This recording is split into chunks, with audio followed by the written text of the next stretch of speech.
Nifty में weakness लगातार तीसरे दिन बनी रही and index failed to reclaim the 21 EMA. Index higher levels पर अपने गेन्स को सस्टेन नहीं कर पा रहा है एंड ऐसे में हम देखते हैं कि सेटअप जो हमने प्रीवियस वीडियो में डिस्कस किया था वो अभी कितना चेंज हुआ है। हाय एवरीवन, मैं हूं Gauri and welcome to the FNO update video. Start करते हैं डेली चार्ट के एनालिसिस के साथ।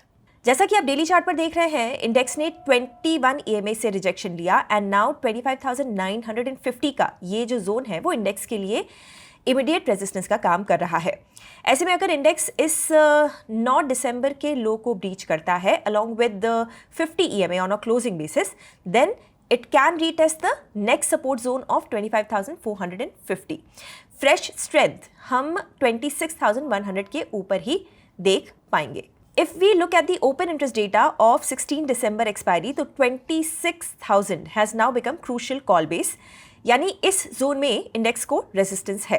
पुट बेस इंडेक्स का 25,500 पर है बट वॉल्यूम कम है, सो ऑप्शंस डेटा से भी स्ट्रक्चर में वीकनेस का सिग्नल है। सेंसेक्स में भी नाउ 21 ईएमए का ये zone which is around 85,000 is acting as immediate resistance.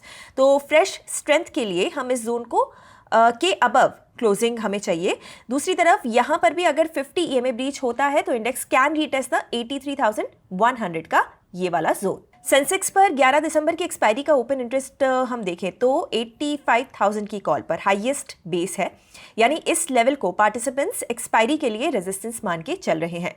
दूसरी तरफ पुट बेस उतना मीनिंगफुल नहीं है बट क्योंकि एक्सपायरी करीब है तो इंटरडे में पुट राइटर्स की एक्टिविटी पर भी आपको नजर रखना होगा। फॉरेन इन्वेस्टर्स का कैश मार्केट का डेटा देखें तो we saw significant sale figure on the expiry day of over 3,500 crore rupees. अब this was a clear case of selling getting intensified around 21 EMA which is a sign of weakness. तो FIIs तो selling का trend continue कर रहे हैं। अब अगर इनकी फ्यूचर्स की पोजीशनिंग देखें तो बेरिश कॉन्ट्रैक्ट्स 89% तक पहुंच गए हैं and net open interest still remains negative. अब ये डेटा नेगेटिव काफ़ी स्क्यू हो गया है which means simply means system में शॉर्ट्स काफ़ी अग्रेसिव है and long exposure is negligible. तो दोनों ही तरफ से डेटा काफ़ी नेगेटिव है। नाउ क्लोजिंग रिमार्क्स, हमारा बेरिश क्रेडिट स्प्रेड्स का व्यू अभी तक ठीक बैठा है and now index is still at 50 EMA. अब एक क्रूशियल इवेंट है मार्केट में जिसपे आपको नजर रखनी होगी। यूएस फेड चेयरमैन अपना रेट कट अनाउंस करेंगे जिसपे हम थर्सडे को रिएक्ट करेंगे। This meeting is very very important because Fed will give the dot plot जो बेसिकली ये बताता है कि आगे कितने कट्स की एक्सपेक्टेशन है। सो इन अ नटशेल हम ग्लोबल वॉलेटिलिटी को इंपोर्ट करेंगे। ऐसे में अप्रोच को निम्बल रखें एंड प्रॉपर रिस्क मैनेजमेंट के साथ ही काम करें एंड प्रोटेक्ट योर कैपिटल।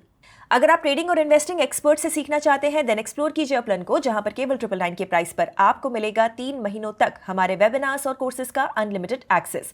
ज्यादा डिटेल्स के लिए डिस्क्रिप्शन चेक कीजिए।